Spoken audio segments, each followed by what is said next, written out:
Good morning, this is Dr. Jingbo Louise Liu. Today we are going to finish your chapter 6, Thermochemistry, Energy Flow and Chemical Changes. We are going to focusing on the 4 different topics. So one is about calorimetry. We're going to show you 3 different examples, followed by stoichiometry of thermochemical equations, and then Hess's law. In order to find delta H for any reaction, we can apply the Hess's law. The very last one is not our focus, but you need to know how to calculate the delta H for the reaction based on the standard enthalpy for the formation reaction. Let's see. First topic about calorimetry. Last class we did mention calorimetry is an analytical processing to measure the heat transferred during either chemical reaction or physical change. Your Q equals C times M times delta T. Q means the heat lost or gained. If you lose the heat, your system loses heat, you call it exothermic. If your system gains heat, technically speaking, will be an endothermic. The smaller c represents the specific heat capacity. Smaller m, mass in grams. Delta T represents the temperature change, can be calculated by using T final minus T initial. For example, we also discussed this question in the previous class. The example is a layer of copper welded to the bottom of skillet weighs 125 grams. How much heat is needed to raise the temperature of the copper layer from 25 to 300 Celsius? The specific heat capacity C for copper is 0.387 joules per gram per Kelvin. What's our plan? My suggestion, write it down the known values. You know the mass, 125 grams. You know the heat capacity C, 0.387 joules per gram per Kelvin. And then you can calculate delta T based on the final temperature 300 and the initial temperature 25 Celsius. And then the last step, you simply apply Q equals C M delta T to calculate the heat Q. Step 1, delta T equals 300 minus 25 Celsius. The change in temperature is 275 Celsius, also the same as 275 Kelvin. Take home message. Why you don't change this to 75 into Kelvin by adding 273.15? You are not going to do that. The reason is 300 Celsius plus 273. 25 plus 273. 273 has been cancelled out. Second step, Q equals to the C 0.87 joules per gram per Kelvin multiplied by 125 grams multiplied by your temperature change to 75. Okay, cancelled out the same unit, so calculation is 1.33 times 10 to the power 4 joules. Normally, the heat transferred is say tens to 1,000 kilojoules. Ours is 13.3 kilojoules. I want to re-emphasize about the specific heat capacity. The specific heat capacity C of a substance is the quantity of the heat required to change the temperature of 1 gram of the substance by 1 Celsius. There are 2 key points. Your substance must be 1 grams. The temperature change must be 1 K or 1 Celsius. The number of heat used, the quantity of heat required is called specific heat capacity. Question number 2. We are going to further measure the temperature change of your chemical reaction. How do you measure it? We are going to use a coffee cup. You call the colorimeter. So you have 2 types of colorimeter. So one is a simple one. You are going to use it in your lab, called the coffee cup colorimeter. The second one is more complicated and more accurate. So it's called the bomb colorimeter. So in both cases, you must have a thermometer. You must have a motorized stir in order to make sure the solution temperature is even. And you must have insulation, and you must have a surrounding and your sample. For example, if you have a piece of copper and you have your water, you place your hot water into the water solution. So that's your system and the surrounding. So this device, coffee cup colorimeter, is the device which used to measure the heat transferred at a constant pressure. In this first case, normally the pressure is your ambient condition. So if you have something more complicated, so you may have a heat released for a combustion reaction. In this case, you can use your bomb colorimeter. So let's see, we are going to determine a specific heat capacity of a solid. Our problem is you have 22.5 grams of solid. You heat it up in a test tube into 100 Celsius. And then you're adding this solid into the water, which is 50 grams. So this whole water and this solid placed in your coffee cup colorimeter. What you found? After the heat transfer, the equilibrium is going to be reached. The water temperature changed from 25.10 Celsius to 28.49 Celsius. The question is, determine the heat capacity for this solid.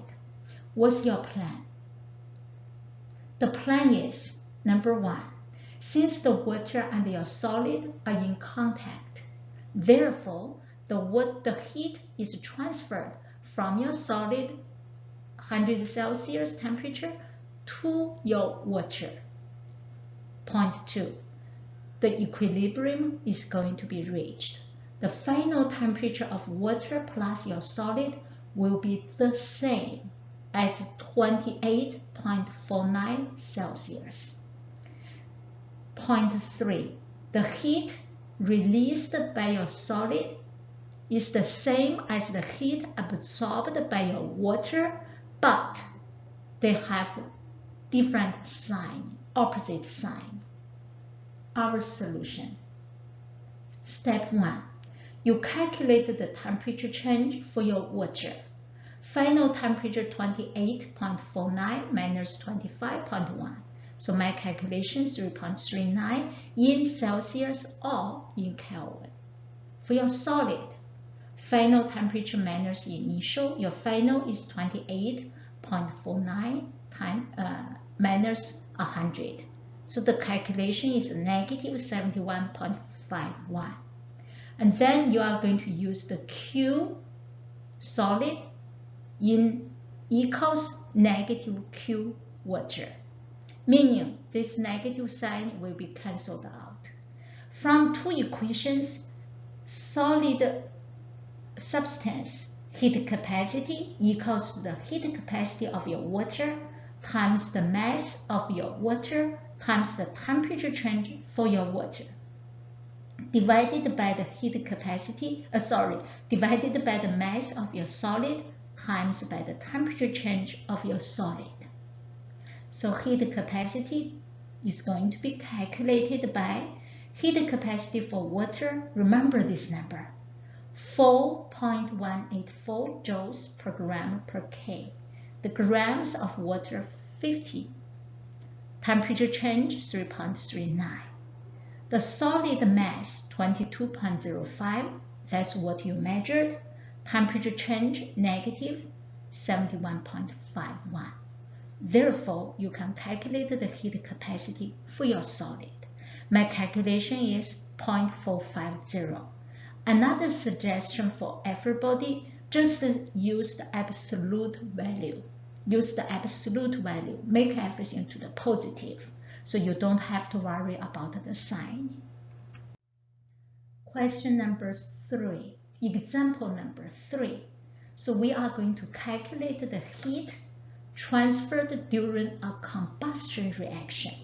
Our problem is a manufacturer claims that its new dietetic dessert has fewer than 10 calories per serving.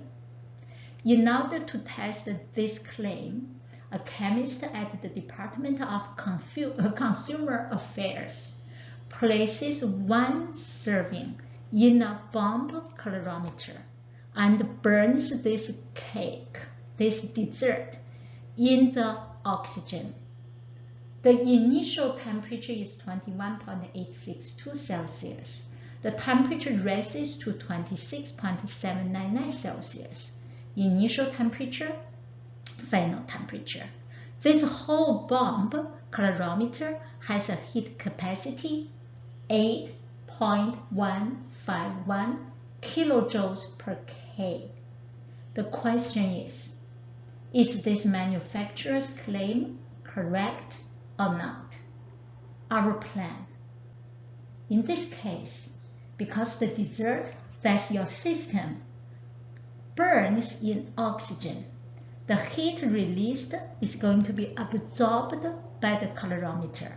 So the negative Q for your system is the same as Q for your calorimeter. Again, my suggestion, use the absolute value. You calculate your calorimeter temperature change, delta T equals T final minus T initial. My calculation is 4.937 in Celsius or in K. Your heat capacity is already known, 8.15 kilojoules per Kelvin. Simply use this heat capacity times your K, temperature change. My calculation is 40.24 kilojoules. Make sure you compare this 40.24 kilojoules with kilojoules, meaning you need to change this 10 kilojoules into kilocal or vice versa. Convert 40.24 to kilocal. My calculation is, my suggestion, convert kilojoules to kilocal and then compare. So you use 40.24 divided by 4.184. Convert kilojoules to kilocal. 1 kilocal equals 4.184 kilojoules. The calculation is 9.63 calories. This value is smaller than 10 calories. Therefore, the manufacturer claim is, yes, is correct. We move to the second key point, the stoichiometry of thermochemical equations. We totally have 4 key points. Point 1. A thermochemical equation is a balanced equation that involves in delta H reaction. Your enthalpy change for the reaction is involved in.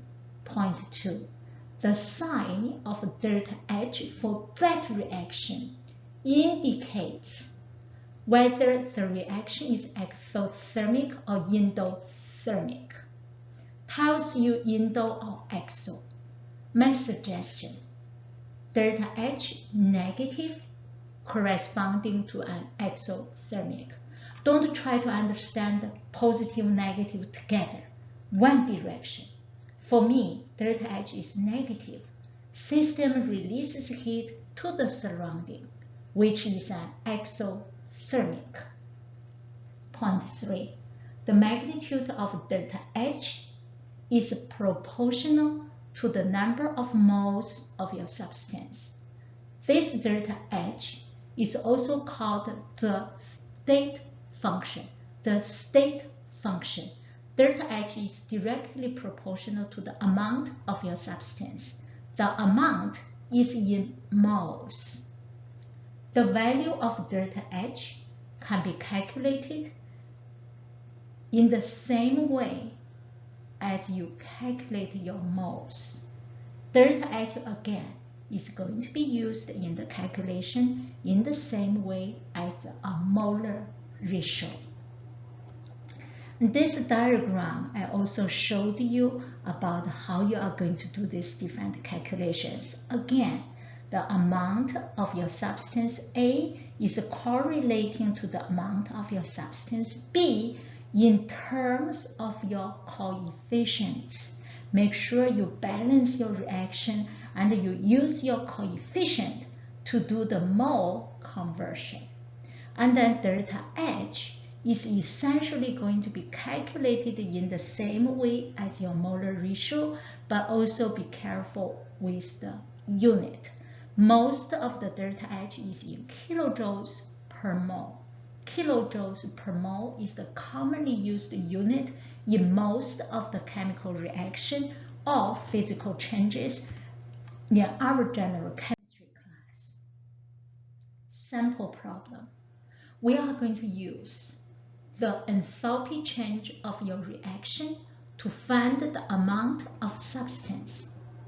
Here is our problem. The major source of aluminum in the world is called borax, mostly aluminum oxide.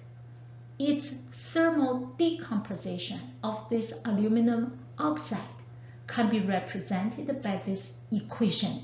Aluminum oxide Al2O3 solid is going to be break down to 2 moles of aluminum solid and 3/2 moles of oxygen in this thermochemistry. So your moles can be in fraction, and this value is very critical. Make sure you use the right number of coefficients. The delta H for this reaction was found to be 1676 kilojoules. The question for you: if aluminum is produced this way, how many grams of aluminum can be formed when the 1.0 times 10 to the power 3 kilojoules, 1,000 kilojoules of heat is transferred? What's our plan? Our plan is balance your reaction. It's already balanced. From the balanced reaction, find your delta H. Delta H Rxn represent reaction, 1676 kilojoules. This is a positive value. If delta H is positive, meaning the heat is absorbed by the reaction. Second step, find the number of moles and of your aluminum correlating to the moles of the aluminum oxide and correlating to the delta H. You are going to rewrite a balanced chemical reaction. So what you are going to figure out? The heat in kilojoules corresponding to the delta H, which is equivalent to 2 moles of your aluminum metal.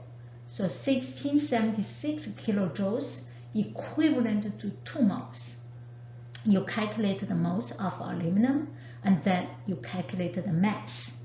So you can rewrite the equation because this delta H is absorbed, therefore your delta H will be reacted. So simply speaking, so corresponding your 1676 kilojoules to 2 moles. What you are going to do?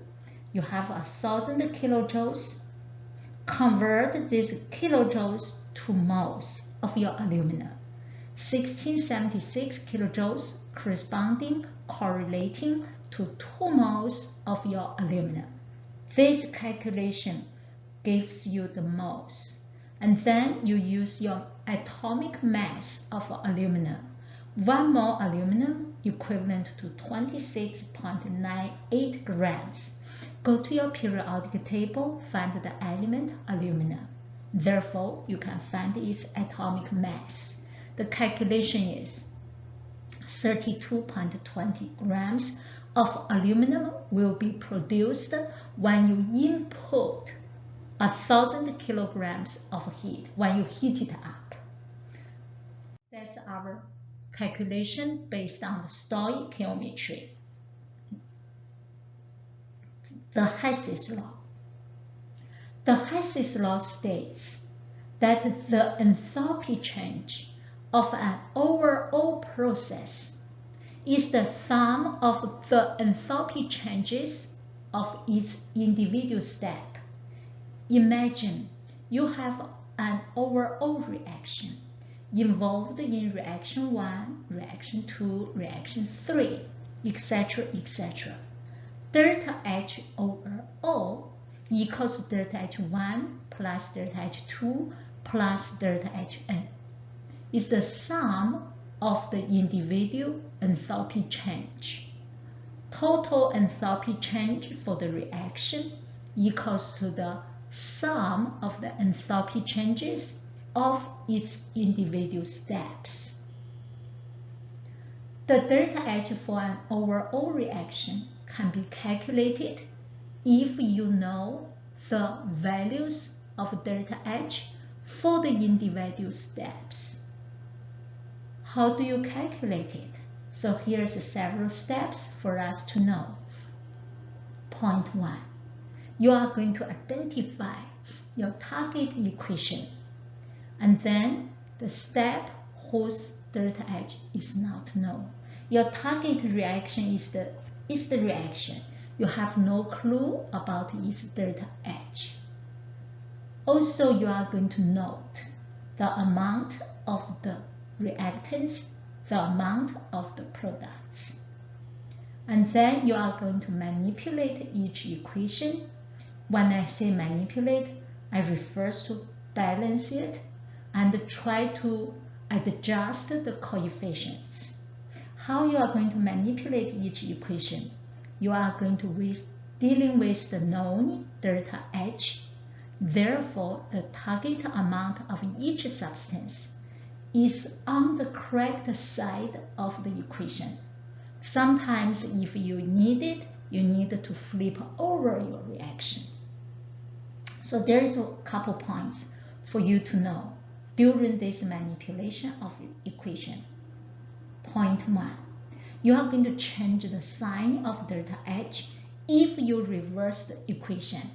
If you change the reaction direction, the sign of the delta H needs to become to the opposite. Point 2. Multiply the amount of moles and the delta H by the same factor. If your reaction you multiply by 2, delta H also needs to be multiplied by 2. Coefficient multiplication and delta H multiplication must be by the same factor. And then the third step, add the manipulated equations together and then their resulting delta H value to get the target equation and its delta H. You adding the equations together, and then you also added the delta H from your resulted value. And all substances except those in the target equation must be cancelled out. So the meaning, if you have the same reactants products, you need to remove them, eliminate them. Let's see, for example, we are going to practice the Hess law. So sample problem using the Hess's law to calculate an unknown delta H. The question is, two gases, very polluting. So two gaseous pollutants that form in automobile exhausts are carbon monoxide and nitrogen monoxide. An environmental chemist is studying the way to convert them to the less harmful gases through the following reaction. Carbon monoxide gas reacted with nitrogen monoxide into carbon dioxide and nitrogen gas. So be careful. This balanced equation, you have nitrogen, which is 1/2 in molar mass in terms of coefficients. What is the delta H for this reaction? Based on the given information, so you have equation A and equation B, which you know the individual delta H. Equation A, carbon monoxide reacted with 1/2 moles of oxygen produced carbon dioxide. Delta HA equals negative 283.0 kilojoules. This equation is an exothermic. Equation B, your nitrogen reacted with oxygen produced 2 moles of nitrogen monoxide. This equation has a delta HB 180.6 kilojoules. This second equation, equation B, is an endothermic. Based on these two equations, calculate the delta H for this above total reaction. Carbon monoxide reacted with nitrogen monoxide, produced carbon dioxide and nitrogen. What's our plan? Step 1. You are going to manipulate equation A, possibly equation B as well, and then you're adding the new equations together. And then you multiply the same factor as your coefficient for your delta H value. When you calculate your delta H value, this value needs to be either changed to its sign or multiplied by a coefficient. And then adding all the equations together except the ones carbon monoxide, nitrogen monoxide, carbon dioxide, and nitrogen in your target equations. The one in the target equations, you keep it. Otherwise, you cancel them out. That's your goal. Solution. Step 1. Your equation B. Let's do a little comparison. Your equation B and the final equation, total equation. What's the differences? Nitrogen in the product, nitrogen in the reactant. 1/2 moles, 1 mole. Therefore, your equation B needs to be divided by 2 or multiplied by 1/2 and reverse its direction. So reverse the direction, you change the sign and you divide it by 2. So equation B, nitrogen monoxide, reverse the equation, nitrogen monoxide becomes nitrogen and oxygen. Divided by 2, 2 moles nitrogen monoxide becomes 1 mole. 1 mole nitrogen becomes 1/2. Similarly, 1 mole oxygen becomes 1/2. Your delta H, step 1, divided by 2, 180.6 divided by 2, and then change the sign. That's how you determine the delta H for this new equation. And then your equation A, let's see, carbon monoxide, carbon dioxide, no more change. You're adding equation A and this new B together. And then oxygen, oxygen cancelled out. So adding these two delta H's together, you determine the total equation delta H change. The delta H enthalpy change for this overall equation has been calculated to be negative 373.3 kilojoules. So that's how you use your Hess's law. The very last equation, very last topic, actually is more related to the mathematics. You make sure you know how to do the manipulation and how to do the calculation. So this equation is calculating the delta H for your reaction from the standard enthalpy change for the formation reaction. So in your nitric acid, who is used very commonly is about 8 billion kilograms will be used. How do you produce this nitric acid? People doing this, you have your ammonia NH3 going to be oxidized to become to nitrogen monoxide. And then further, you have a couple more steps. So let's see, how do we calculate the delta H for this reaction? You know the delta H formation for nitrogen, for NH3,